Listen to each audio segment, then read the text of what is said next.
জায়গায় যায় গুনাহ করবা জায়েজ। এরকম জায়গায় তো আমার দরকার।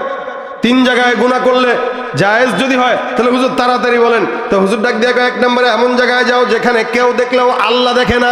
কে দেখে না বলেন তো? দুনিয়াতে এরকম কোনো জায়গা আছে? পাহাড়ের ভিতরে যাবেন, সমুদ্রের নিচে যাবেন, যেখানেই যান না কেন সব জায়গায় মাওলা দেখে কি দেখে না?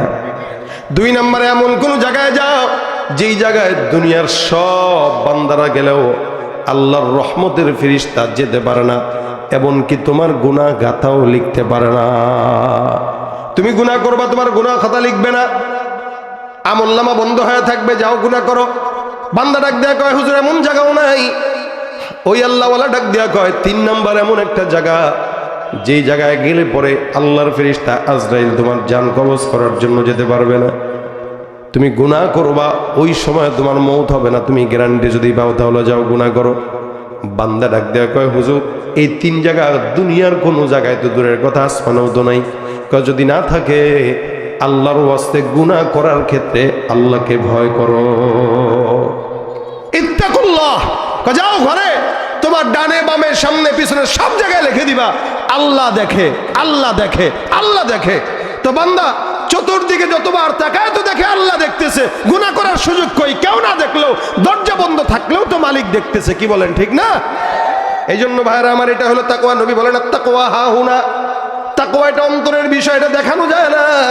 আপনি গোপনে কি করলেন কেউ না দেখলেও আল্লাহ দেখে, এতটুকু ভয় যতক্ষণ দিলের মধ্যে থাকবে টেনশন নাই। এই কারণে ইমানদার তো আমরা এখানে সবাই, কিন্তু মুত্তাকি হইতে পারি নাই, যার কারণে অন্যায়ভাবে মানুষকে ঠকাই, ওজনের মধ্যে কম দেই। বাটকারার ভিতরে 2 নম্বরই কইরা বাস আলু নিতে গেলে ওজনে কম দেয়া দেয়। ফল বিক্রি করতেছে, ওখান থেকে আবার 2টা রেখে দেয়। মানুষ মনে করছে কেউ দেখে না। দেখেন না? আল্লাহ তো দেখে। ওয়াইন্না আলাইকুম লাহাফিজিনা কিরামান কাতিবিনা ইয়ালামুনা মা তাফআলুন। যা কিছু হয়, যা কিছু ঘটে সব লেখা হয়। এই কারণে একটা সবক যদি কোনো বান্দা এখান থেকে নেয়, কে দেখেন? আল্লাহ দেখেন। যেই কাজ করব, যেই হালতেই থাকব, একাকী থাকব, দোকাকি থাকব, প্রকাশ্যে গুনাহ করব, গোপন গুনাহ করব, সব হালতে একটা খেয়াল মাথায় যদি কেউ রাখে, কেউ না দেখলেও আল্লাহ তো দেখে ইনশাআল্লাহ। আল্লাহ বলেন ওই ইমানদার আর মুত্তাকি যখন বান্দা হয়, লাহুমুল বুশরা ফিল হায়াতিদ দুনিয়া ওয়া ফিল আখিরাহ। ওই বান্দার জন্য দুনিয়া আখিরাত সব জায়গায় আমি আল্লাহ পাক জান্নাতের সুসংবাদ দিয়ে দিলাম। দুনিয়াতে টেনশন নাই, আখিরাতে তো জান্নাত পাবেই। তো আমরা ইমানদার সবাই আছি আলহামদুলিল্লাহ, কিন্তু মুত্তাকি সবাই হইতে পারি নাই। মুত্তাকি হওয়া লাগবে। রাজি আছেন তো ইনশাআল্লাহ? মুত্তাকি হওয়ার জন্য রমজান মাস আসতেছে, এটা সবচেয়ে সেরা মাস তাকওয়াবান হওয়ার জন্য, লাআল্লাকুম তাত্তাকুন, যাতে মুত্তাকি হইতে পারো, এটার জন্যই রমজান। রমজানে যে পরিমাণে মুত্তাকি বান্দা থাকে, এই পরিমাণে মুত্তাকি সারা বছর থাকলে বান্দা কোনোদিন গুনাহ করতো না। আপনারা গ্রাম অঞ্চলের মানুষ, ফিতনা থেকে অনেকটাই দূরে। ঢাকা শহরে যেই ফিতনা, শহরগুলোতে যেই ফিতনা, তার চাইতে আপনাদের কাছে ফিতনা অনেকটা কম তুলনামূলক। যদিও সব জায়গায় ফিতনা চলে গেছে, তুলনামূলক কম।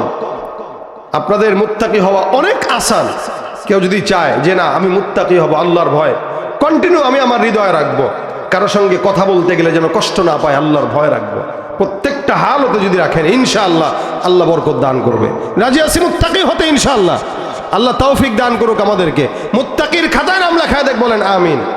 আপনাদের আজকের এই মজমা আল্লাহ পাক কতটা দয়া করছেন, যার কারণে বৃষ্টি আসছিল না।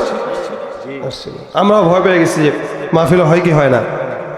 আলহামদুলিল্লাহ আল্লাহ পাক সহজ করছেন, বৃষ্টি এখন নাই, মাহফিলটাও হয়ে গেল। মাদ্রাসার কল্যাণ আল্লাহ পাক চিন্তা করেই হয়তো বৃষ্টি নিয়ে গেছেন। আল্লাহ পাক যা করে বান্দার কল্যাণের জন্যই করে। আল্লাহ পাক এই বানাত মাদ্রাসাকে কবুল করুক, বলেন আমিন।